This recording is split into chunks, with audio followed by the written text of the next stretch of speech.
Now pay attention 007, as this is your 25th mission, I thought it best to take some upgraded gadgets from past missions. You can't be a classic, AQ?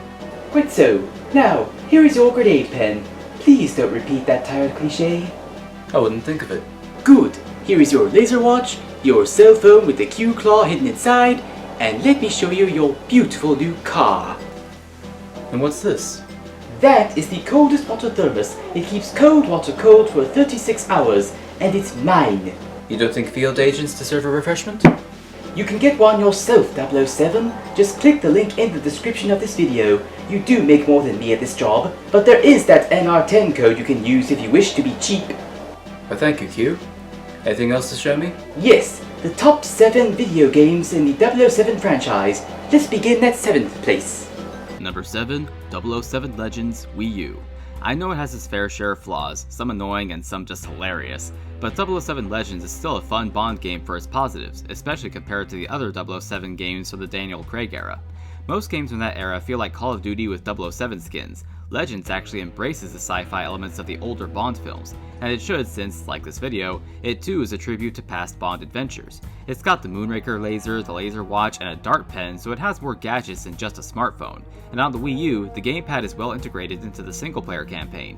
In local multiplayer, it's great for giving one player their own screen. Despite its flaws, it's a game that knows what it means to be Bond at a time where Bond in film is trying to be more down-to-earth and realistic. Number 6, The World Is Not Enough, Nintendo 64. Yes, the Nintendo 64 got 2 Bond games, but this one often gets overlooked and stuck in GoldenEye's shadow. This may not have all the charm and thrilling gameplay of its older brother, but this is still a really good Bond game. Bond's watch could do more than fire lasers, there's a great selection of guns for single player and multiplayer, and bots are available for multiplayer, even though they can be brutal in their skill level. Bond purists will also appreciate the game's focus on tactical gameplay instead of primarily being a run-and-gun shooter. If you like GoldenEye on the Nintendo 64, this game deserves a chance too, so find a copy. Number 5, Agent Under Fire, GameCube. As I said in my review, the visuals aren't great and the story isn't that deep, but it's clear that the game excels at the area it's focused on. Just fun, over-the-top shooting action. It's got great gadgets, plenty of guns and explosions, and wacky multiplayer complete with up to 3 bots. It's really good when you head to any one of the well-made layered arenas with bots and or friends and turn on the Q Claw. Since you can use it on any surface, you can swing around like Spider-Man as you blast your friends. It's the kind of Bond game you play if you just want an intense, crazy, and loud, fun time shooting people up. Number 4, Everything or Nothing, GameCube. There's a reason people call this Pierce Brosnan's 5th Bond movie. It has great production values to feel like an interactive Bond film.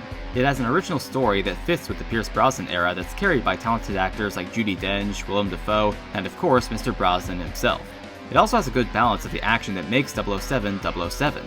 Car chases, cover-based third-person shooting, cool gadgets, and was easily the best melee combat in any Bond game. While the multiplayer leaves much to be desired, the single player alone makes this game worth a purchase. Number 3, From Russia with Love, GameCube. This tribute to Bond's history simply took Everything or Nothing's gameplay concepts, improved the shooting mechanics in multiplayer, set it in the early 60s, and brought back the late Sean Connery to portray the character that made him famous one last time. It's the perfect blend of vintage James Bond with 21st century third-person shooting action, complete with classic gadgets, decent puzzles, cool bonus features about the making of the game and the film it's based on, and of course a multiplayer that, while still lacking bots, is still better than Everything or Nothing. Number 2, GoldenEye, Nintendo 64. What, you didn't think I would leave this landmark shooter classic off a list like this, did ya? Why is GoldenEye for the Nintendo 64 still praised to this day, even with its poorly aged visuals, annoying escort missions, and awkward controls? Is it just nostalgia for the 90s? No. First of all, it's a thrilling single-player campaign based on one of the best 007 movies of all time, with its rich collection of weapons, gadgets, and secrets to be found. Second, it's multiplayer. Sure, it unfortunately lacks bots, but what it does have results in some of the best multiplayer mayhem you'll ever experience with friends. A lot of great maps and characters to choose from, various gameplay modes, plus cheat codes like Paintball and DK mode, aka Big Head mode, which can also be used in single player. Factor in all this, and it's easy to see why this game is still a classic 24 years later. Number 1, Nightfire, GameCube. Look, as good as GoldenEye is, and as much as it set new standards for multiplayer and first-person shooter games on consoles, no 007 game has ever topped the quality of 007 Nightfire.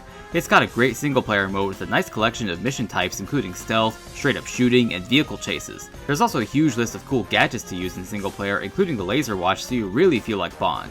But the best part is the multiplayer. There's just so much to it. You could play with 3 of your friends plus 6 bots all at the same time on these maps made exclusively for multiplayer. And there's so much customization available here. From the modes, weapon sets, and remote controlled mini tanks to the gun emplacements, Q-claw hooks, even bringing in bots with unique personalities based on their film counterparts. I can't tell you how many hours of fun I've had playing this game with friends in middle school, and on the rare occasion that we're able to gather together again, it's just as fun now as it was in the 2000s. Thank you all for watching this top 7 video. If you liked it, be sure to subscribe and check out my reviews for all these Bond games in my 007 Games playlist. See you all next time!